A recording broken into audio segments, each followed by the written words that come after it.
a nice and traditional Paal Payasam. Let me show you how I prepare it, and this is the traditional way in which any Kerala household will prepare. I'm taking 1/3 cup of Sona Masuri rice. You can take any raw rice. If you don't have this, use basmati. And I'm going to wash it a couple of times and then soak it with about 1 cup of water.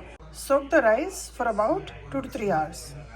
I'm using my bronze urli today to make Paal Payasam. Add about half a cup of water. And once this comes to a rolling boil, I'll add the rice which we soaked. I will remove the water and then add the rice. The water has come to a rolling boil. Add the rice which we have soaked. And this step is important because if we do this directly with milk, the milk will start sticking to the bottom and it may burn and spoil the taste of this payasam. So add the water. Once it boils, add the rice, and now I'll add the milk. In the cup that I had the rice, I'm going to measure out about 5 cups of milk, actually 4 cups of milk first, and then we'll see if we require any more. And this milk has to reduce to about 2.5 cups. So this will be a long process. So have patience when you make Paal Payasam. This is the third, and here goes the fourth. So ideally, the rice is cooked in the milk in a very slow process, and which is what I'm going to do as well. I've reduced the flame to medium low and let this boil, and the rice should completely cook. Do not cover this because otherwise the milk will boil and spill over. Just keep it on a low flame and leave the ladle inside, which will avoid the milk from boiling and spilling over. Notice that there is a boil that's starting. Now Paal Payasam is all about just milk, the rice and the sugar. But first the rice has to cook really well in the milk, and the starch from the rice will thicken the payasam, and the milk will also reduce and extract all the goodness of the milky flavor into the payasam. So keep it on a low flame and let it boil till it reduces to about 3/4 the quantity that we've added.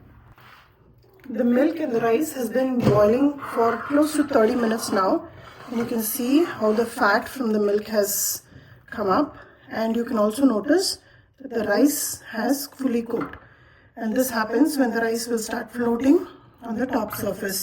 When it's raw, it will be at the bottom since it's heavy, and as it cooks and becomes lighter, it will start floating on top. Now I'm going to show you a trick to making the Paal Payasam look as though it has been boiling for hours together, and that is a trick we use with the sugar. So before mixing sugar, I'm going to first show you the measurements. I'm going to take 1 full cup of the plain white sugar, and I'm using the same cup for measuring. I used 4 cups of milk. I'm taking 1 cup of sugar. Now the milk has reduced quite a bit. It should be about 3/4, in fact about half the quantity of what we added.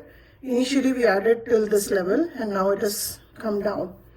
Now add half the sugar to the milk and reserve just about 1/4 of it, and I'll show you what I'll do with it. Now after adding sugar, the payasam, the kheer, will start becoming very diluted because the sugar is melting, and I'll show you what I'm going to do with this sugar. Take the sugar in a saucepan and turn on the heat. Now keep the heat on medium flame, and this is a process you cannot just leave and go around. This is going to be quick. At the same time, it will give the effect of a Paal Payasam. That rosy pink color milk, that texture will come when we do this. So just keep mixing it till the sugar melts and slowly starts to caramelize.